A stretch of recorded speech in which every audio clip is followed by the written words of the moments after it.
আল্লাহ বলেন أفحسبتم أنما خلقناكم عبثا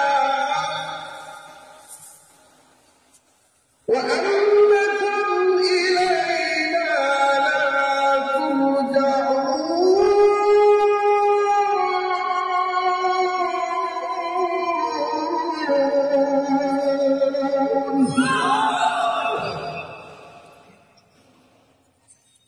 أفحسبتم أنما خلقناكم عبثا وأنكم إلينا لا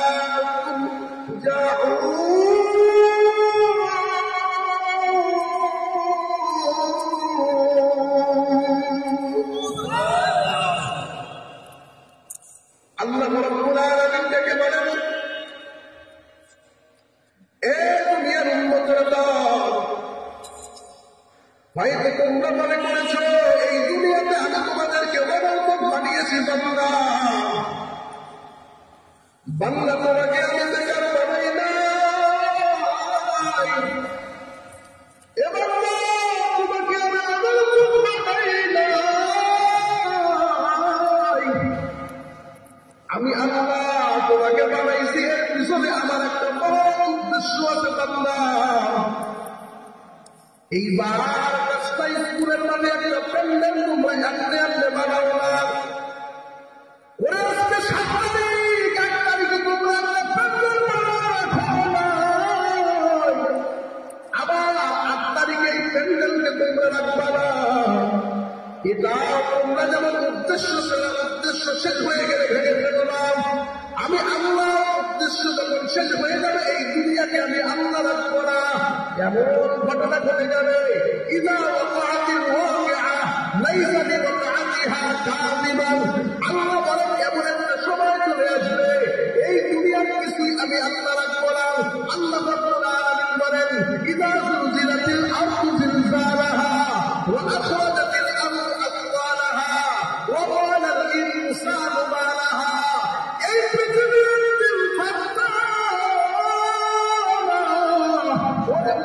ভূমিকম্প শুরু হয়ে যাবে, ওর মহাপ্লাবন শুরু হয়ে যাবে।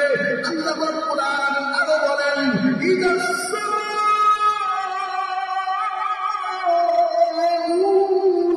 ফাতারাত ওয়া ইযাল কাওয়াকিবু ইনতাসারাত। আল্লাহ রাব্বুল আলামিন বলেন, আসমানটা বিচূর্ণ হয়ে যাবে, তারকাগুলো চূর্ণ বিচূর্ণ হয়ে যাবে। এই দুনিয়া আমি কিছুই রাখবো না। এত সুন্দর দুনিয়া তোমরা দেখতেছ, এত সুন্দর আসমান তোমরা দেখতেছ, এই সুবিশাল আসমান আমি আল্লাহ বানিয়েছি।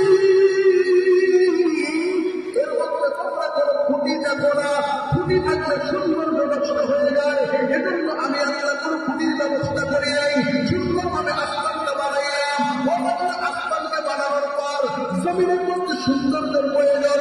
এজন্য জায়গায় জায়গায় পাহাড় পর্বত দিয়ে জমিনটা সুন্দর করলাম, বন জঙ্গল দিয়ে জমিনটা সুন্দর করলাম, নদী নালা দিয়ে জমিনটা সুন্দর করলাম। এই সুন্দর পৃথিবী বানানোর পর আমি বান্দা এখানে তোমাকে মানুষকে পাঠাইলাম, তোমাকে আমার প্রতিনিধি করে পাঠাইলাম। বান্দা তোমাকে কেন পাঠাইছি জানো? এর পিছনে আমার একটা বড় উদ্দেশ্য আছে। আল্লাহ আমার উদ্দেশ্যটাকে একটু জানিয়ে দেন। আল্লাহ রাব্বুল আলামিন বলেন, ওয়ামা খালাকতুল জিন্না ওয়াল ইনসা ইল্লা লিয়াবুদুন।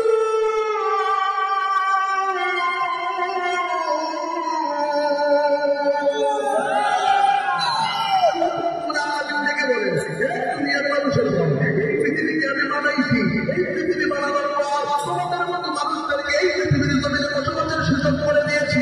কিন্তু বসবাসের সুযোগটা কেন করে দিলাম